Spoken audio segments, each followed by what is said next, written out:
I live in a quiet suburb, the kind of place where people leave their doors unlocked during the day and the kids play in the street until the sun sets. It's safe here, or at least it used to be. I grew up in this town in the same house where I'm sitting now. It's a modest place, a little worn but comfortable. The creaks in the floorboards have a familiar sound, like old friends reminding me of my childhood. But tonight those sounds don't feel like old friends.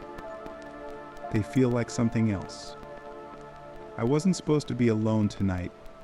My parents had gone out of town for the weekend, a last-minute trip to visit my aunt. I should have gone with them, but I'd insisted on staying behind. It was supposed to be a quiet weekend, a chance to relax, maybe catch up on some reading or binge watch a show. But as soon as the sun set and the house was swallowed by darkness, an uneasy feeling crept in. It wasn't anything dramatic at first, just the natural discomfort that comes with being alone in a big, empty house. You hear things wind rustling outside, the occasional creak of settling wood. It's normal, or at least that's what I kept telling myself. But as the night went on, the noises started to feel different. I couldn't pinpoint exactly when it started, but there was a moment when I became aware of how quiet everything was. Too quiet.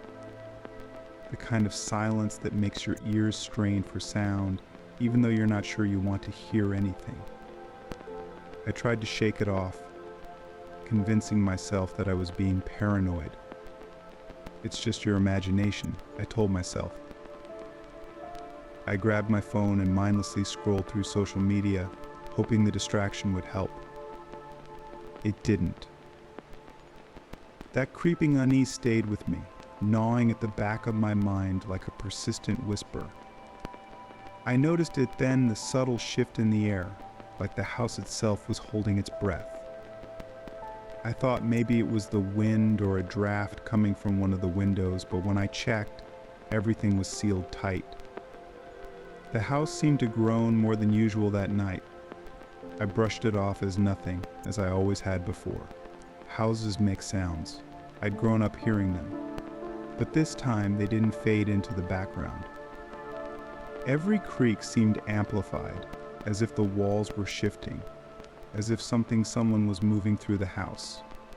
I told myself it was just my nerves, the product of too many horror stories and an overactive imagination. Still, I found myself checking the doors again, making sure they were locked. I sat in the living room for a while, trying to calm myself down. The television flickered with a show I wasn't really watching. My mind was elsewhere, focusing on every little sound. The house felt too large, too empty, and I suddenly wished I had gone with my parents. But it was too late for that now. They were hours away, and I was here alone. I thought about calling them, but I didn't want to seem paranoid. I didn't want them to worry. I tried to shake the feeling of unease by doing mundane tasks, making tea, tidying up the kitchen, anything to distract myself. It worked, briefly. The familiarity of the routine was comforting. I even managed to convince myself that everything was fine, that I was just being silly. But then, as I stood in the kitchen, I heard it. A soft, deliberate sound, like a footstep. It was faint, barely noticeable, but in the silence of the house, it might as well have been a gunshot. I froze, every muscle in my body tensing. My mind raced, trying to rationalize what I'd just heard. Maybe it was the house settling again, or a gust of wind rattling something outside. But deep down, I knew it wasn't. This was different. This wasn't the random creak of an old house. This was movement. I stood there for what felt like an eternity, listening. The silence was suffocating, pressing in on me from all sides. I couldn't hear anything else, but that only made the dread worse. Eventually, I forced myself to move, to leave the kitchen and head back to the living room. I told myself to calm down, that there was nothing there. but my mind was betraying me, feeding into my fear, making every shadow seem like a threat. I sat back down on the couch, clutching my phone like a lifeline, even though I had no idea who I would call. The show on the television played on, oblivious to my growing panic. I couldn't focus on it, though. My attention was completely consumed by the house around me. And then I heard it again.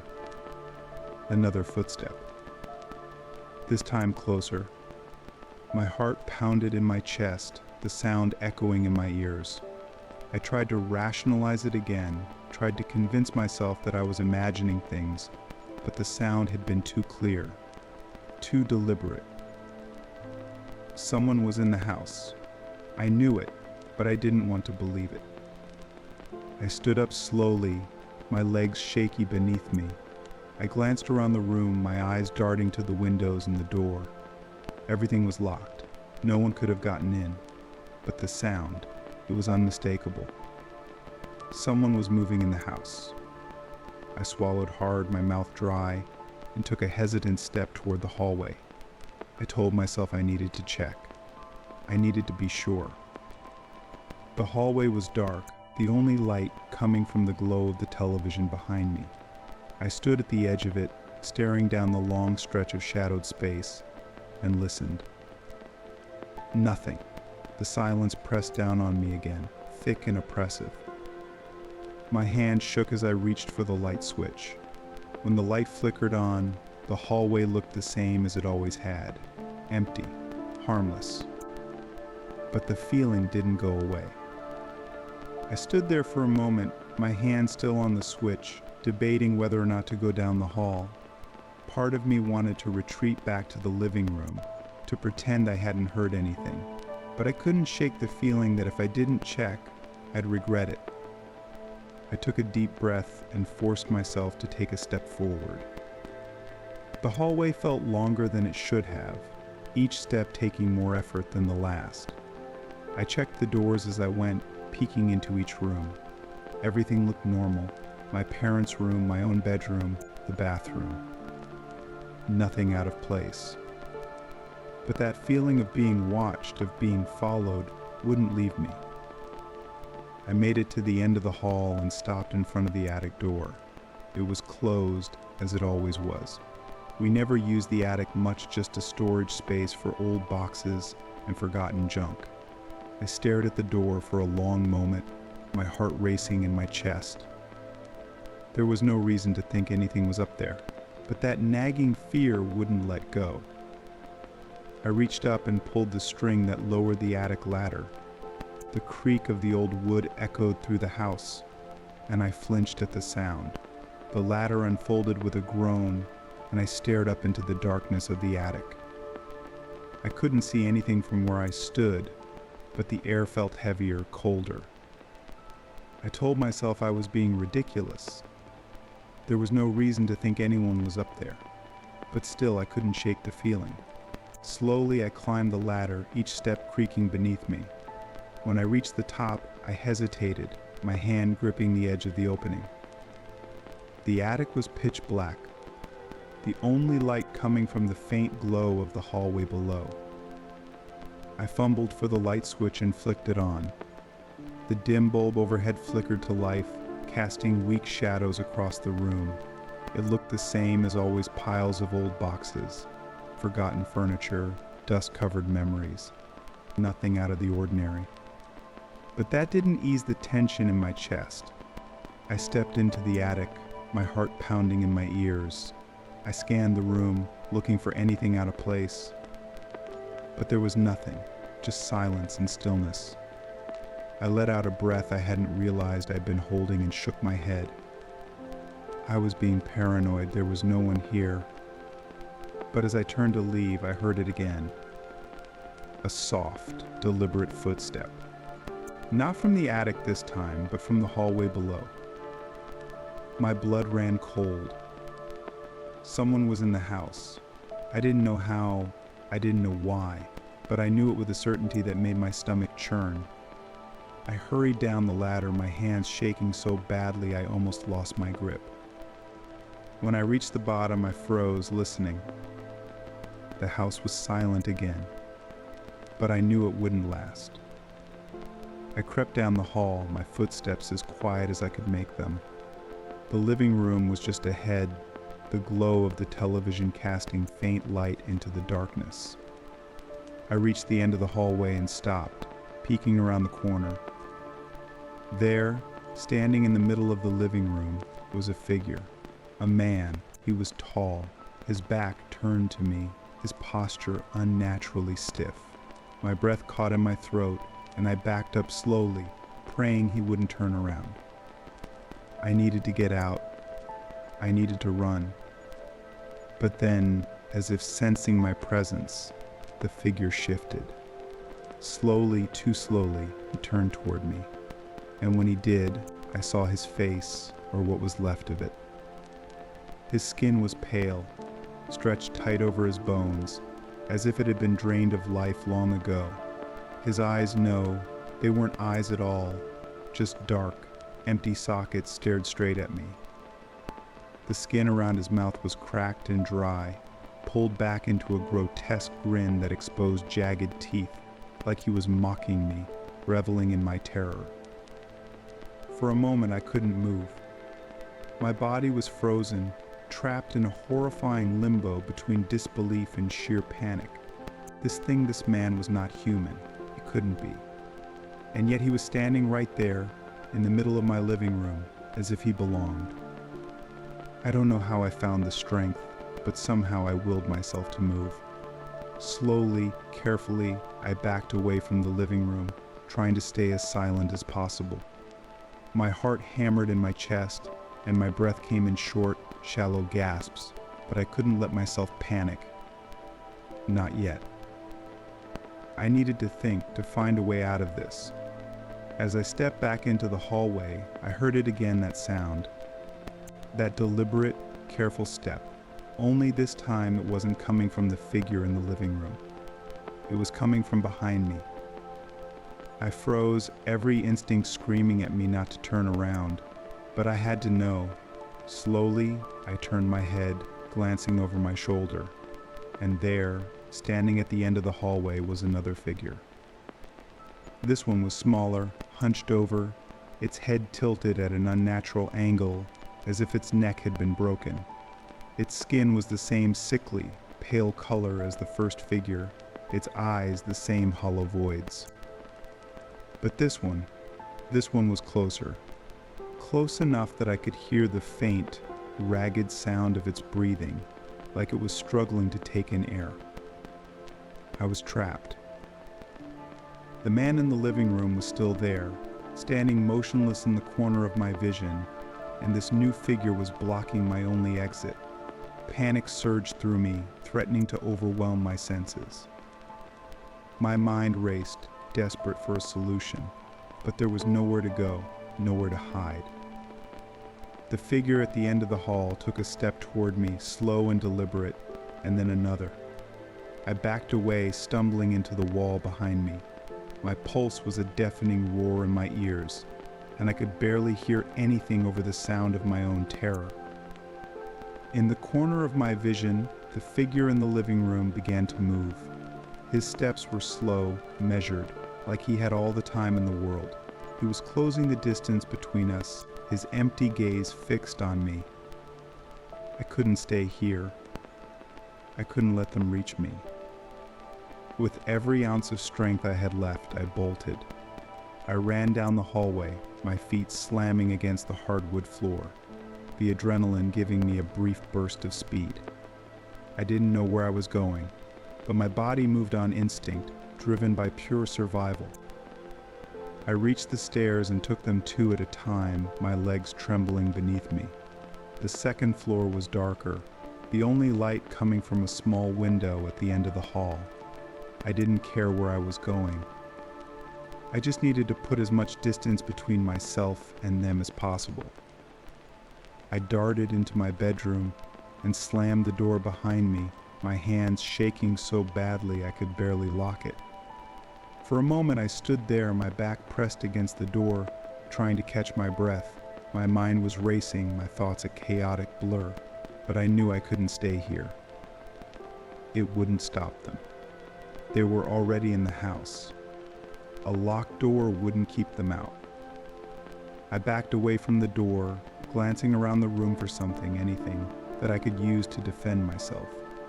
But there was nothing, just the ordinary clutter of my life books, clothes, an old lamp. Useless. All of it useless. And then I heard it. A soft, scraping sound. Like nails dragging across the wood of the door. My breath hitched, and I stumbled backward, nearly tripping over the edge of the bed. The sound grew louder, more insistent, as if whatever was on the other side was toying with me, mocking me. The door shuddered. I backed into the far corner of the room, my eyes wide, heart pounding so hard I thought it might burst from my chest. The door shuddered again, harder this time, and I knew it wouldn't hold. The lock wasn't strong enough. They were coming for me. And then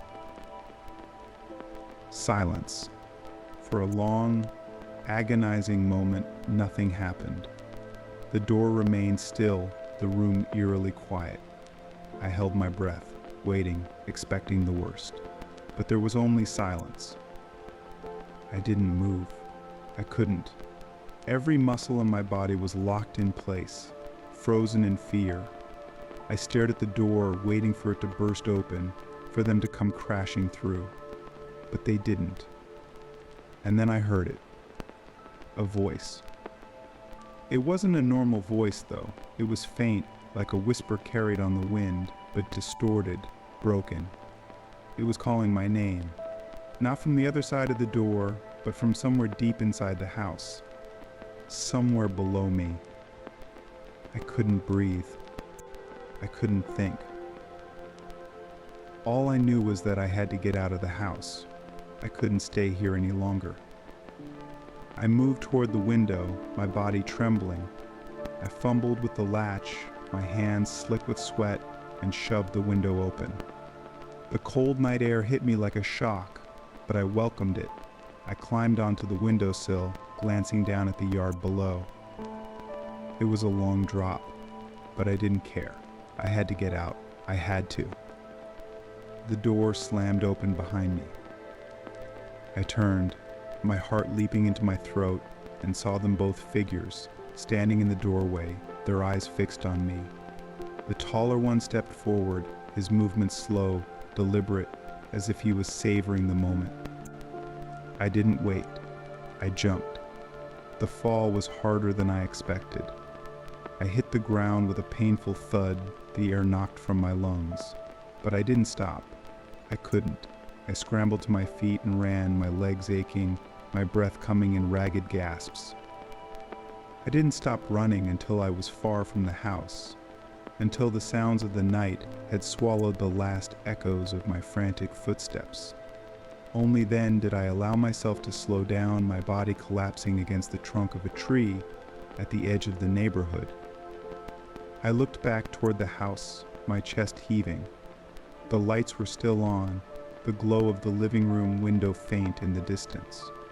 It looked so ordinary, so normal, as if nothing had happened, as if I hadn't just fled from something I couldn't explain. But I knew the truth. There was something in that house, something wrong, something that shouldn't exist. I never went back. Not that night, not the next day, not ever. My parents returned the following morning to find the house exactly as they had left it. I told them everything, how I'd heard noises, how I'd seen things. But they didn't believe me. They chalked it up to stress, to an overactive imagination. They thought I was exaggerating, or worse, making it up. But I know what I saw. I know what I felt. Something was in that house with me that night.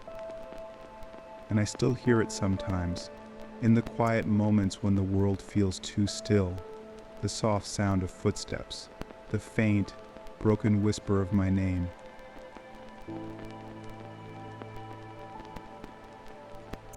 I'll never forget the way that night twisted my understanding of friendship, trust, and fear. It began like any other night when my parents were away, leaving me with the house to myself. I wasn't alone, though I had invited a couple of close friends over. We were all in our 20s, out of college, and living in the same town, so we'd often gather at each other's houses for late-night movies or just to talk.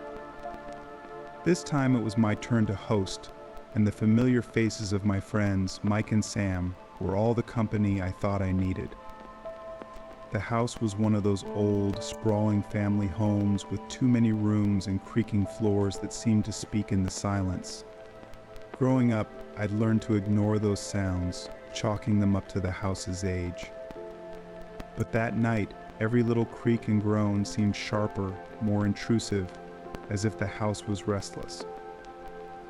As the evening wore on, we decided to make it a horror movie night.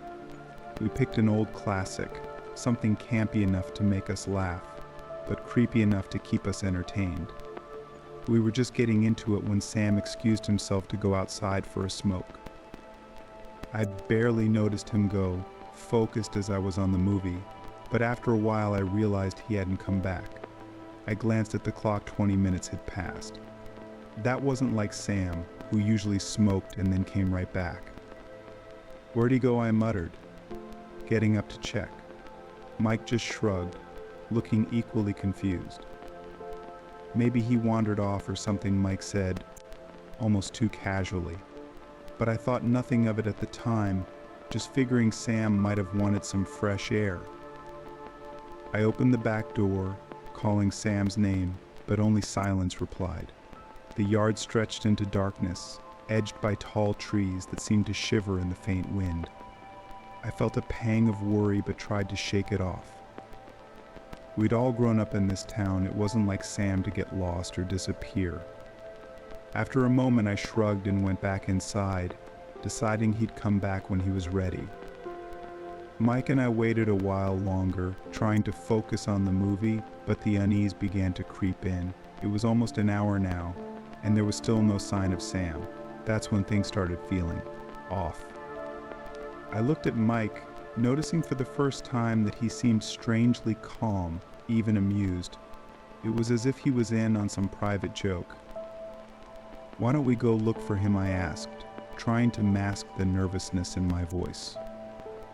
"Sure," Mike replied, his tone flat and unbothered.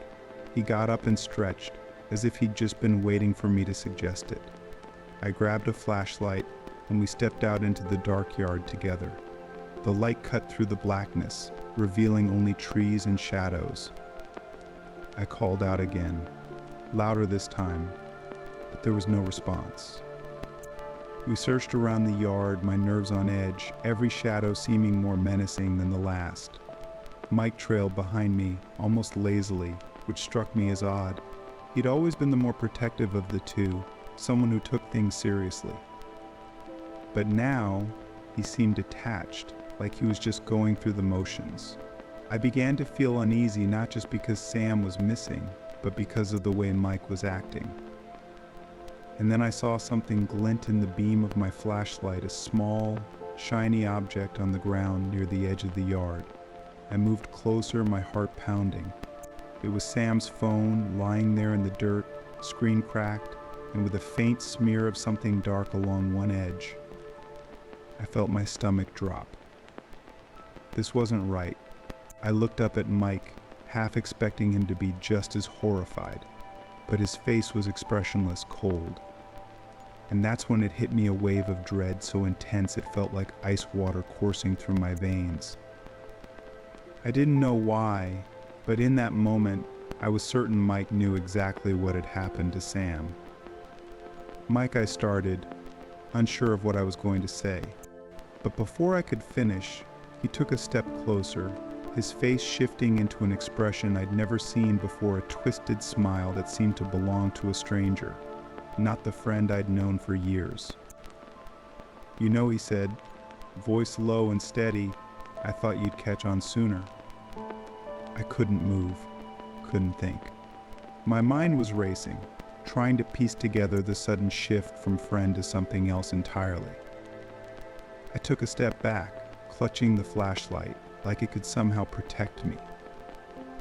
I glanced around, half expecting Sam to leap out from the shadows, revealing this was some kind of twisted prank, but there was only silence. "What did you do to him?" I finally managed to say, though my voice was barely more than a whisper. Mike's smile widened and he shrugged. "Does it matter? He's gone. Just like you're going to be." He took another step forward, his eyes glinting with a malice I'd never seen before. I wanted to run, to scream, to do anything to get away from him, but my legs felt rooted to the spot. He moved closer, his steps slow and deliberate, like he was savoring my fear. And in that moment, I understood just how much I didn't know about this person I'd called a friend. How many signs had I missed, brushing them off as quirks or jokes? The flashlight shook in my hand, the beam bouncing erratically as I backed up. I could see the satisfaction in his eyes, like he was enjoying every second of this twisted game. Desperation clawed at me as I finally forced my legs to move, spinning around and sprinting toward the house. I slammed the door behind me, fumbling with the lock, my hands shaking so badly it took me several tries to get it secured. For a moment there was silence. Then, the handle rattled as Mike tried to force it open. I backed away, glancing around the darkened room, looking for anything I could use to defend myself. My heart was racing, adrenaline surging through me, but a sickening realization settled in. I had no idea what he was capable of, no idea what he'd already done to Sam, or what he planned to do to me. The rattling stopped, and I heard his footsteps moving around the side of the house. I bolted up the stairs, locking myself in my bedroom, grabbing my phone with shaking hands to call the police. My fingers fumbled over the screen, but I finally managed to dial, pressing the phone to my ear as I waited for someone to answer. As I whispered my address to the operator, I could hear Mike outside, his footsteps circling the house, slow and deliberate, like he was savoring every moment. The operator assured me that help was on the way, but every second felt like an eternity. I stayed pressed against the door, holding my breath, listening for any sound that might indicate he'd found a way inside. The waiting was the worst part. I could hear him outside, occasionally tapping on the windows, as if to remind me he was still there, still waiting. I didn't know how long I could hold out, didn't know if the police would get there in time. But eventually I heard the distant wail of sirens, a sound I'd never been so grateful to hear. When they arrived, I finally unlocked the door and stumbled downstairs, shaking and pale. The police searched the yard, but Mike was already gone, leaving behind nothing but a lingering sense of dread and betrayal. They found Sam not far from the house, unconscious but alive, and he was taken to the hospital to recover. He never saw Mike's face, but he knew who it was. As for me, I haven't seen or heard from Mike since that night. I moved away, started fresh somewhere else, but the fear has stayed with me, a constant shadow that lingers just out of sight. I don't know if he's still out there waiting for another chance, but I'll never forget the twisted smile on his face, the realization that I'd spent years trusting someone who hid a darkness I couldn't have imagined. The house, the yard, even the memory of Sam's phone lying in the dirt, it's all part of a nightmare I can't escape, no matter how far I run.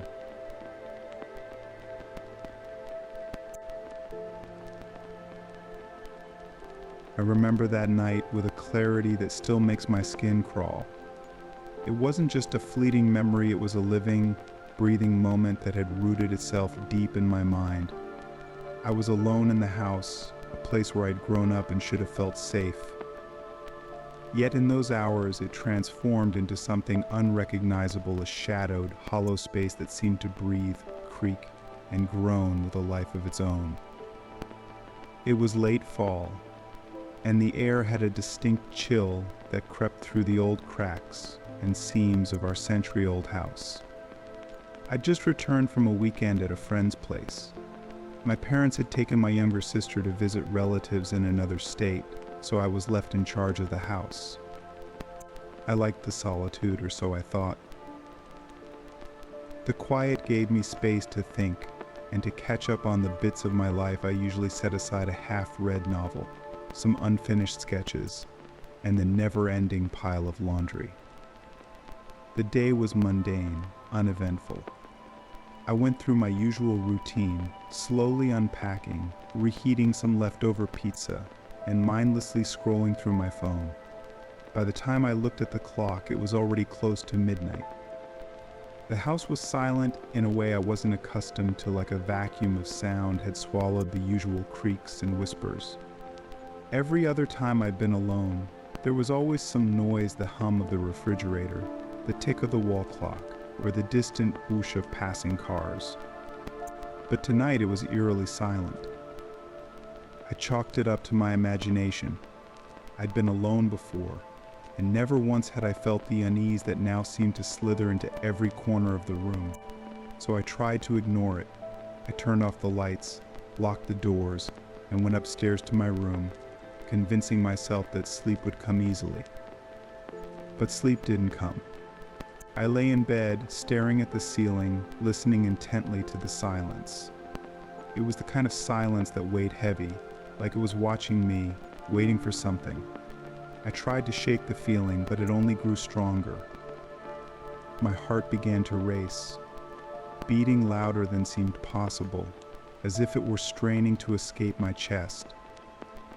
The oddest part was that I didn't feel alone. I felt as if someone or something was in the house with me. I knew it was irrational paranoia brought on by exhaustion and the unfamiliar quiet. I kept repeating to myself that there was nothing there, no one else, just me in this big, empty house. But the thought refused to leave, embedding itself deeper with each passing second. I tried to relax, but my mind wouldn't let go. I had this overwhelming sense of being watched. I glanced over at my bedroom door, which I'd left slightly ajar. The hallway outside was dark, the kind of dark that seemed to swallow the faint moonlight coming in through the window. I felt this inexplicable urge to close the door, to shut myself in, to create a barrier between myself and whatever invisible presence I felt lurking just beyond. But I couldn't move. It was as if my body had frozen, a primal instinct locking me in place.